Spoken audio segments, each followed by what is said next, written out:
하나님 아버지, 저에게 잠을 깨워주시고 함에 말씀이 있고 찬양이 있고 기도 있는 곳으로 불러주셔서 감사합니다. 지난 몇 달 동안 마태복음의 말씀을 통해서 예수 그리스도가 누구신지, 우리는 예수님 안에서 어떤 믿음의 가족 삶을 살아야 하는지를 가르쳐 주셔서 감사합니다. 주님이 이 땅에 오셔서 하나님의 아들 되셔서 우리와 늘 함께 계시겠다고 약속하신 그 약속의 말씀이 하나님의 교회를 통해서 이루어지고 우리의 믿음을 통해서 이루어지게 하심을 감사합니다. 어두운 밤이 쉬이 될 테인데 주님, 일할 수 없는 밤이 곧 올 테인데 주님 위에 더욱 충성스럽게 일할 수 있는 성령의 사람 되게 하여 주옵소서. 우리의 삶의 가치관이 어디에 서 있는지, 세상을 어떻게 바라보고 세상을 어떤 눈으로 변화시키기를 원하시는지를 깨닫는 저희들이 되게 도와주시고, 때를 얻든지 못 얻든지 주님의 몸된 제자로서 주님의 거룩한 백성으로 우리의 몸과 삶을 주님께 온전히 드리는 저희 삶이 될 수 있도록 오늘도 축복하여 주시옵소서. 가을의 문턱에서 주님, 저희들이 더욱 주님을 사랑하고 성령의 열매를 맺어가는 귀한 나날들이 되기를 원합니다. 오늘도 주님 앞에 말씀을 듣고 기도하려고 합니다. 저희의 바람과 소망도 주님 들으시고 응답하여 주옵소서. 예수님의 이름으로 기도하옵나이다. 아멘.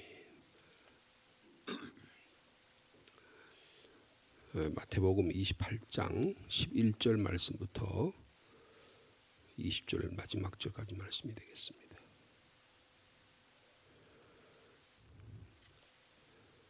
마태복음 28장 11절 말씀 제가 먼저 받드리겠습니다. 여자들이 갈 때 경비병 중 몇이 성에 들어가 모든 된 일을 대제사장들에게 알리니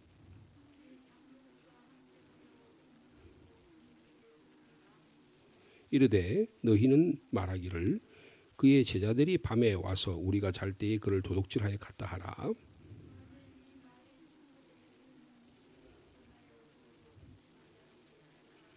군인들이 돈을 받고 가르친 대로 하였으니 이 말이 오늘날까지 유대인 가운데 두루 퍼지니라.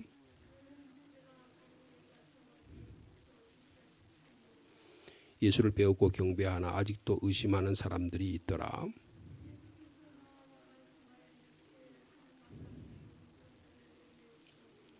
그러므로 너희는 가서 모든 민족을 제자로 삼아 아버지와 아들과 성령의 이름으로 세례를 베풀고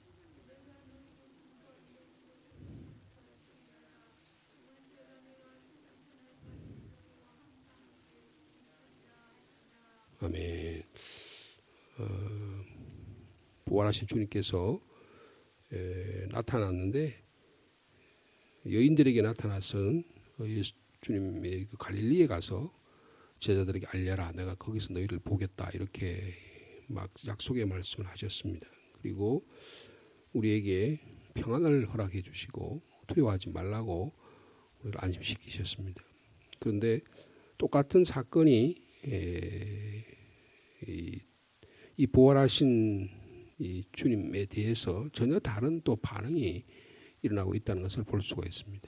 여인들은 부활을 전하기 위해서 갈릴리로 제자들에게 달려가는 데 비해서 군인들은 대제사장에게 이 사실을 알리러 갑니다. 여러분, 대제사장은 그리고 산헤드린 장로들은 이 산헤드린 공회 의원들입니다. 정치적인 지도자와 종교적 지도자들입니다. 예수님께서 살아계실 때 내가 자꾸 표적을 보여달라고 하니까 내가 요나의 표적 위에는 너희들에게 보여줄 것이 없다. 이렇게 말씀하시면서 이미 부활하실 것을 말씀을 해 주신 적이 있습니다. 그런데 예수께서 부활하셨다는 거예요. 그렇으면 자기들이 예수님께서 그 표적을 보여달라는 대로 하셨기 때문에 믿으면 되는데 오히려 전혀 다른 반응이 일어나는 것을 볼 수가 있습니다. 오늘 12절에 보니까 그 지도자들이 함께 모여서 대책을 의논하며 예수 그리스도의 부활의 대책을 논의하는데 군인들에게 돈을 줍니다. 그것도 줬다는데 많이 줬어요. 로마 병사들에게 돈을 줬다는 거죠. 뇌물을 먹인 것입니다. 그리고는 부탁을 하는 것입니다. 너희들이 가서 이렇게 소문을 퍼뜨리라는 거예요. 유언비어를 퍼뜨리라는 것이죠. 국민들을 상대로 그리고 이스라엘 민족을 상대로 거짓 소문을 퍼뜨려서 이 소문이 진실인 것처럼 말하라는 거예요. 뭡니까? 제자들이 밤에 와서 우리가 지키고 있는데 밤에 와가지고 자기의 스승인 예수의 시신을 도둑질해 갔다. 그리고는 예수가 살아났다고 빈 무덤에 일어났다고 그렇게 일하라고 말하라고 그렇게 이야기하고 있습니다. 근데 그 말이 만약에 총독에게 들린다고 한다면 총독은 죽은 걸 알잖아요. 그러면 총독에게 들리면 우리가 잘 이야기해가지고 당신들이 책임을 면하게 해주겠다. 이렇게 약속까지 하는 그런 내용입니다. 그래서 15절에 보니까 돌 받고 가르친 대로 해서 이 말이 오늘까지 이 마태복음에 쓰여진 그 당시까지 이 말이 전해져서 유대인들에게는 예수의 시체를 훔쳐가서 그런 일이 일어난 거다. 이렇게 이야기한다는 것입니다. 어저께 잠깐 예수의 부활에 대해서 예수의 부활을 반대하는 사람들이 한 세 가지 이유를 들어서 예수의 부활이 거짓이라고 이야기하는, 첫째는 예수의 오늘 본문처럼 예수의 시신을 훔쳐갔다라고 하는 주장을 유대인들 사이에서 퍼뜨려서 예수의 부활은 사실이 아니다라고 이야기한다는 거고요. 두 번째는 어저께도 잠깐 말씀드렸습니다. 예수님이 사실은 진짜로 죽은 게 아니고 기력이 다해 있는데 그 아리마대 요셉의 그 무덤에 들어가 있다가 기력이 회복돼서 나온 것뿐이다. 이렇게 또 이야기하는 그런 황당무계한 주장이 또 있고요. 세 번째는 가장 많이 사용하는 예수 부활을 반대하는 사람들의 이야기는 뭐냐면 예수님의 제자들이 사실은 예수님이 부활한 게 아닌데 예수님이 부활이 약속하셨기 때문에 그걸 집단적으로 그렇게 확신하는 집단적인 그 환각 상태에 빠져서 예수를 그리스도를 너무너무 사랑하고 섬기다 보니까 그런 환각 상태에 빠져가지고 집단적인 영적 환각 상태에서 예수님이 부활했다고 믿었을 뿐이다 라고 하는 이런 세 가지 내용들을 퍼뜨리고 오늘날도 이런 이야기들이 무슨 반 그리스도적인 그런 자들이 왜 예수 그리스도의 부활을 이해할 수 없으니까 과학적으로 설명할 수 없으니까 이런 식으로 부활을 이야기하는 경우가 많은 것입니다. 근데 고린도전서 15장에 보면 내가 전한 것을 여러분에게 전한다 이렇게 말씀하시면서 사도 바울은 예수 그리스도의 십자가의 죽음 그리고 장사 지냄 그리고 다시 살아나심 그리고 게바를 비롯한 12제자와 500여 형제에게 그리고 바울과 같은 자신에게도 예수 그리스도 부활하신 그리스도가 나타났다 이렇게 이야기함으로써 예수 그리스도의 부활은 역사적 사실이라는 사실을 말씀하고 있는 것입니다. 그렇게 하고 나서요 오늘 예수님께서 여인들에게 말씀하신 것처럼 그 여인들이 달려가서 막달라 마리아와 다른 여인이 달려가서 제자들에게 이야기를 주님께서 살아나셨는데 갈릴리에서 당신들 보자고 한다 해서 갈릴리로 약속을 합니다. 그랬더니 오늘 본문의 16절에 11제자가 갈릴리로 갑니다. 그리고 예수님이 지시한 산에 이르렀다. 그렇게 말씀하고 있습니다. 부활하신 주님이 여러분 누구에게 나타납니까? 제자들에게 나타났습니다. 예수 믿는 자들에게 나타나는 거예요. 우리가 생각할 때 부활하신 주님이 짜잔하고 빌라도에게 나타나거나 로마 병사들에게 나타나거나 그 당시에 예수님을 박해하고 핍박하고 죽임을 했던 그들에게 나타나서 그냥 아주 심판을 하고 하나님의 권세를 나타냈으면 속 시원할 것 같은데 예수 그리스도의 부활은 전혀 그런 사람에게 나타나지 않았습니다. 제자들에게 나타났다는 거예요. 그리고 예수님의 약속은 그렇게 부활이 막 전 세계적으로 알려지고 막 소문을 내고 뭐 정치인들이 하는 것처럼 프로파간다를 하는 것처럼 막 과대 선전을 하고 그런 적이 없다는 거예요. 조용하게 막달라 마리아 한 여인에게 나타나셔서 너 가서 제자들에게 알려라. 내가 갈릴리에서 너희들 보자고 한다고 알려라. 이게 사실은 전부입니다. 그래서 제자들에게 그래서 예수님께서 보니까 예수님이 갈릴리로 산에서 제자들을 만나는 장면이 나옵니다. 근데 17절에 보니까 뭐라 그래? 예수를 배웠고 경배를 하지만 아직도 예수 그리스도의 부활을 제대로 믿지 않는 도마와 같은 제자들도 있었고요. 제자들이 믿지 않는 제자들도 있었다는 것을 주님께서 여기서 마태가 말씀해 주고 있습니다. 여러분, 왜 제자들에게 나타났을까요? 이스라엘 종교 지도자나 로마 권력자들에게 나타나지 않고 왜 제자들에게 나타났을까요? 이유는 다 간단합니다. 하나님의 교회를 세우기 위한 거예요. 하나님의 교회를 통해서 하나 예수 그리스도의 복음의 통로로 주님이 여시기 위해서 그렇다는 것입니다. 여러분, 그러므로 예수 그리스도의 부활 이후에 오늘까지를 종말의 시대라고 말하는데 종말의 시대의 가장 중요한 것은 하나님의 교회입니다. 교회를 통해서 예수 그리스도가 누구신지, 예수 그리스도가 무슨 일을 하시는지, 예수 그리스도가 우리에게 부탁하신 미션, 우리가 하기를 원하는 것이 무엇인지를 분명하게 말씀해 주고 있다는 것입니다. 그래서 이 마태가 이렇게 지금 길게 28장이나 걸쳐서 예수님에 대해서 아주 자세하게 쓴 이유는 다 단 하나예요. 하나님의 교회를 세우시기 위한 것이라는 것입니다.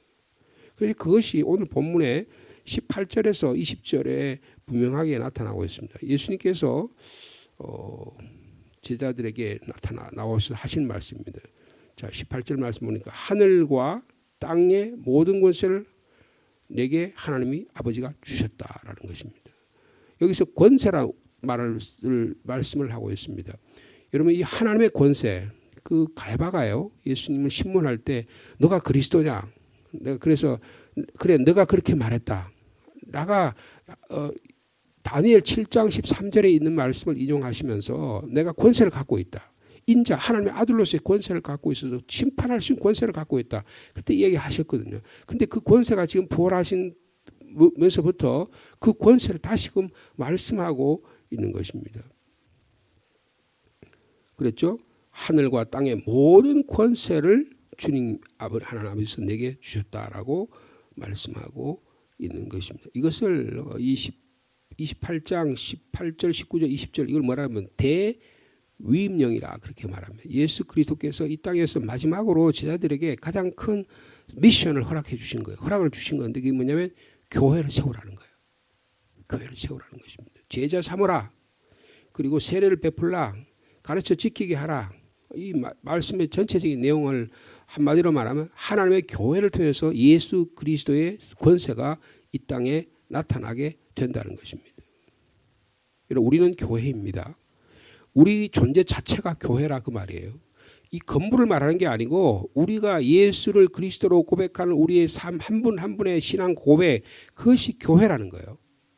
이것을 통해서 하나님의 빛이 드러나고 세상의 소금의 역할을 감당하는 일이 우리에게 드러난다는 것입니다.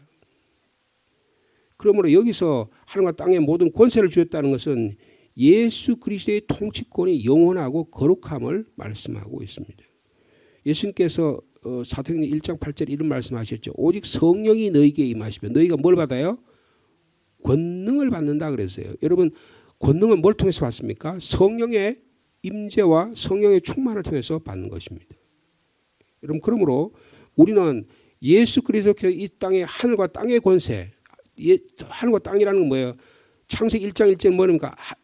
태초에 하나님이 하늘과 땅을 모든 세상을 창조하셨다 그랬잖아요. 그 창조의 권세가 누구에게 주신 거예요? 예수 그리스도에게 주신 것입니다.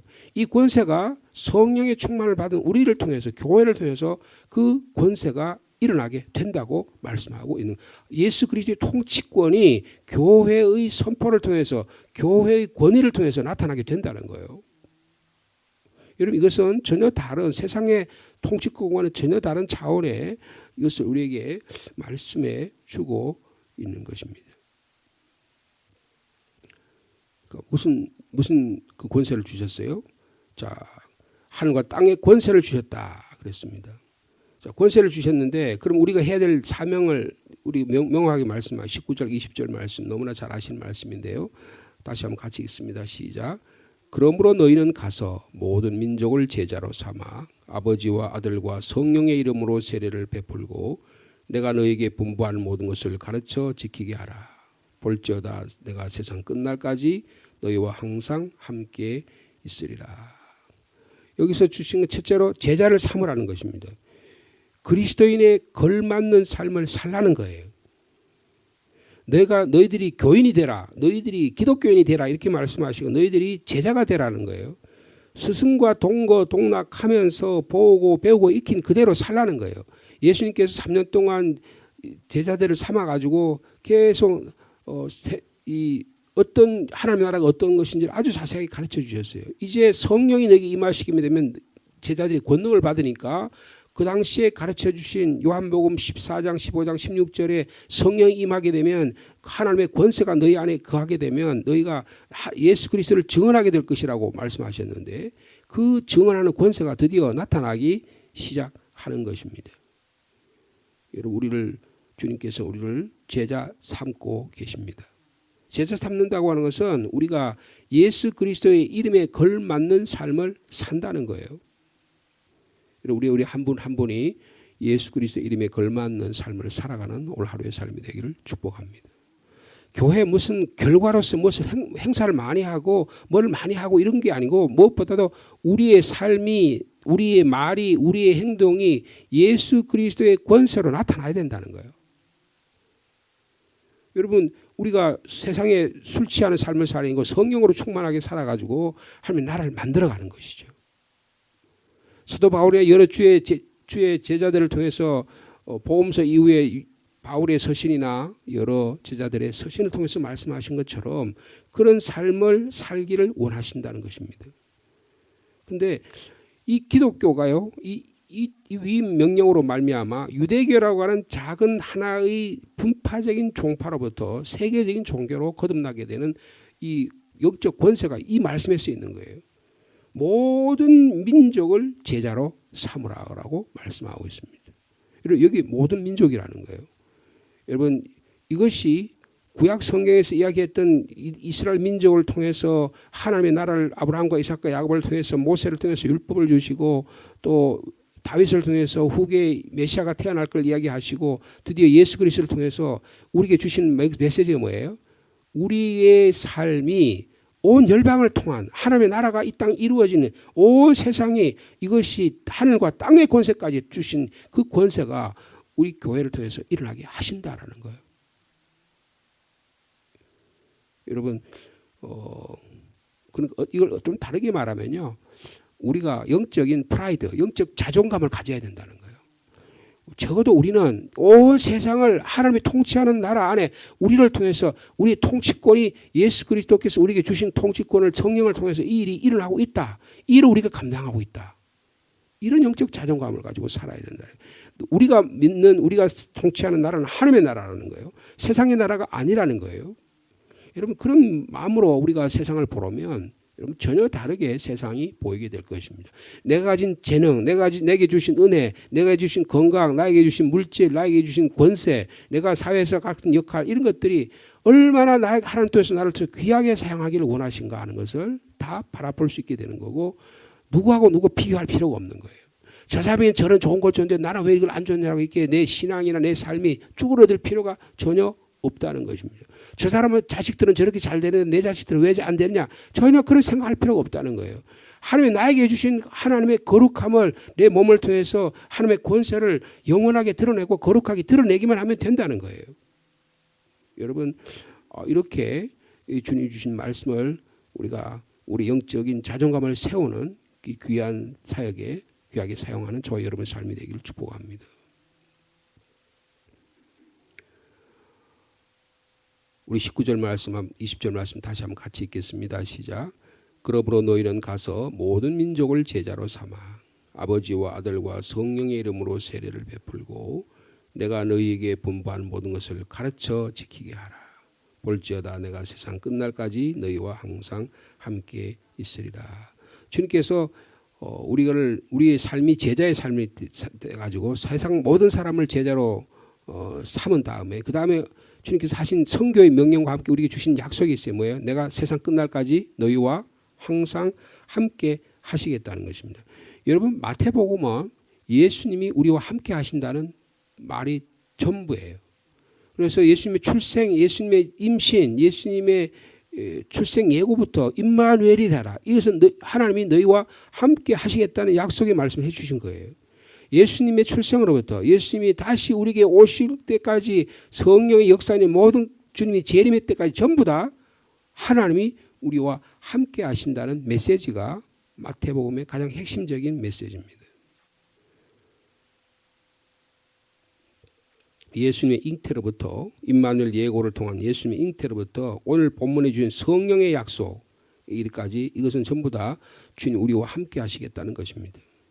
예루살렘을 거쳐서 유다를 거쳐서 사마리아와 갈릴리를 거쳐서 그리고 안디옥과 헬라와 그리고 로마를 거쳐서 온 열방을 땅끝까지 이르러 우리로 하여금 예수 그리스도의 복음이 증언이 되도록 하는, 그럴 때 성령이 늘 우리와 함께 하신다는 것입니다.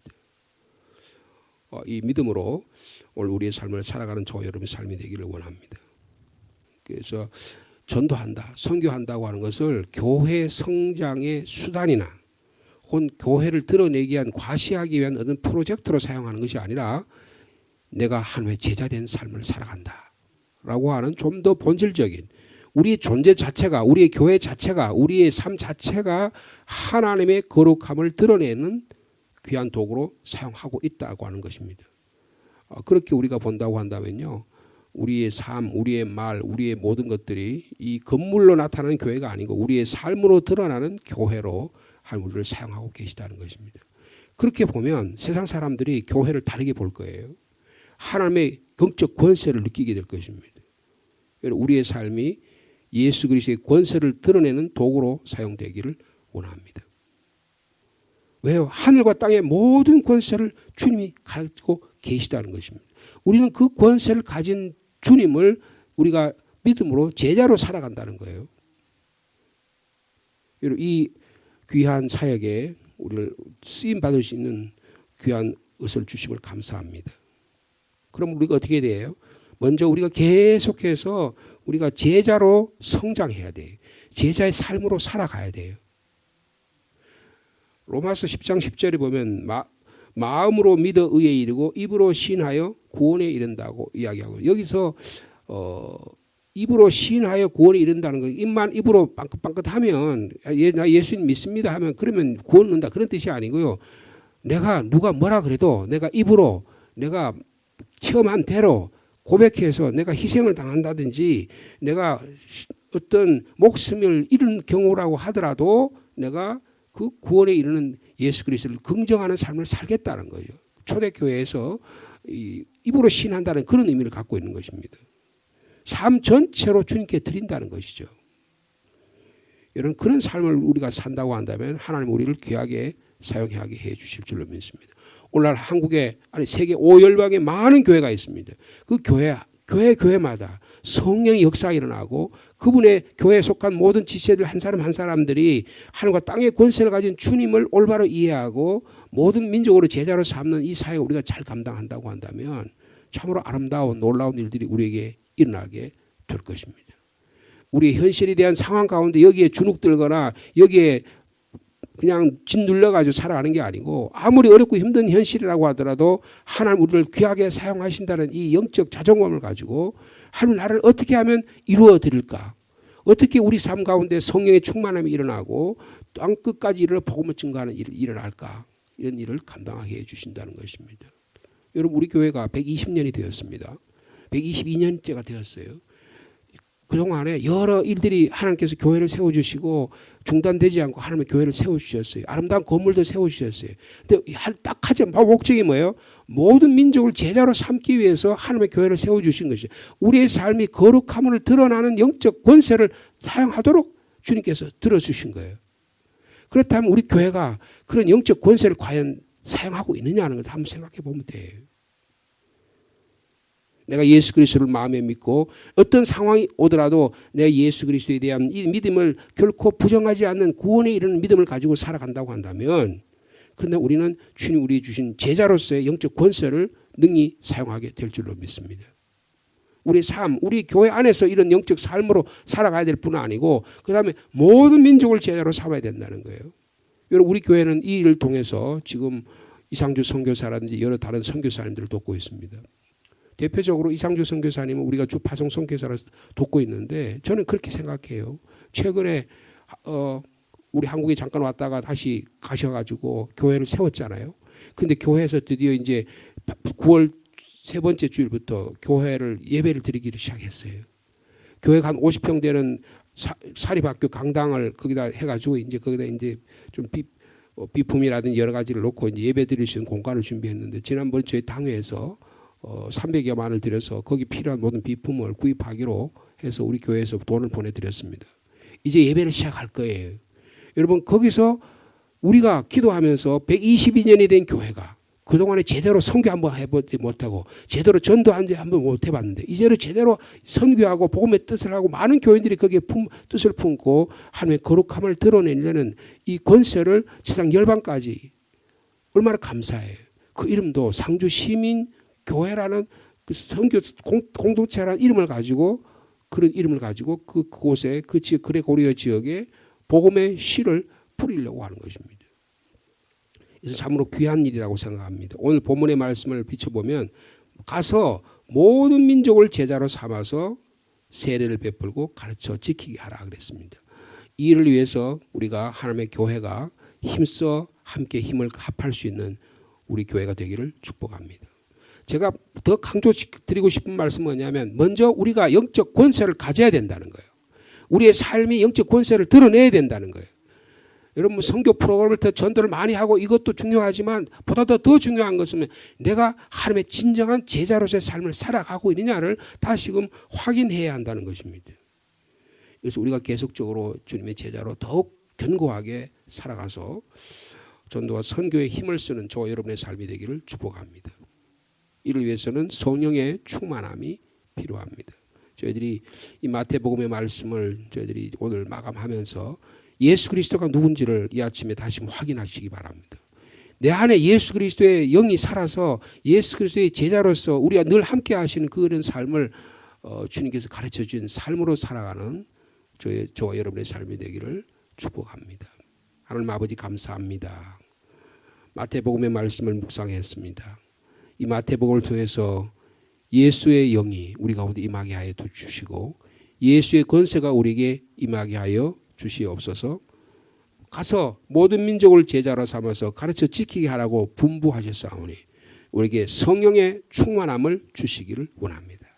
먼저 우리들이 제자로 바로 자라기를 원합니다. 마음으로 믿어 의에 이르고 입으로 신하여 어떤 경우에도 구원에 이르는 믿음의 사람이 되게 하여 주시옵소서. 삶 전체로 믿음으로 주님을 고백하는 저희들이 되게 도와주시고 또 우리에게 부탁하신 귀한 사명, 선교의 사명, 전도의 사명 늘 충분히 감당하도록 성령의 충만함을 저에게 더하여 주시옵소서. 코로나19의 재앙이 극에 달하고 우리 많은 성도들 가운데도 고통 가운데 있는 분 계십니다. 한 사람 한 사람 주님이 찾아가시고 치료하시고 회복시켜 주시옵소서. 내일부터는 또 1박 2일로 한 80여 명의 우리 시찰에 있는 목사 장로님들이 시찰회와 선교지, 순교지를 탐방하려고 합니다. 모두 일정 가운데 주님 함께 도와주시고 그 가운데도 성령의 충만함을 더해 주시고 하나님의 나라가 어떻게 임하고 있는지를 발견할 수 있는 한국 땅에 얼마나 많은 사람들이 순교의 피를 흘리고 그곳에서 하나님의 교회가 세워진지를 발견하게 도와주시고 우리의 삶 가운데 우리도 그런 순교의 삶을 살아가는 귀한 일정들이 되도록 주님이 축복하여 주시옵소서. 이 시간에 우리 교회와 우리 자녀들을 위해 기도합니다. 하나님의 교회가 든든히 세워지게 도와주시고 또 이번 이 가을 9월 이후로 가을의 후반기의 삶 가운데서 주님과 동행하는 귀한 삶 이루어나도록 주님이 축복하여 주시옵소서.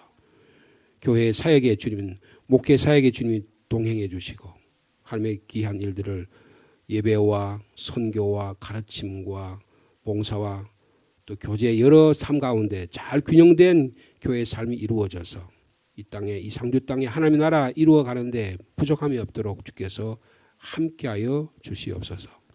이 시간에도 기도의 제목을 가지고 주님께 고개 숙인 한 분 한 분들에게 주님 복을 주시고 은혜를 더하여 주시옵소서. 칠의 광선을 보내어 주옵소서. 예수님의 이름으로 기도하옵나이다.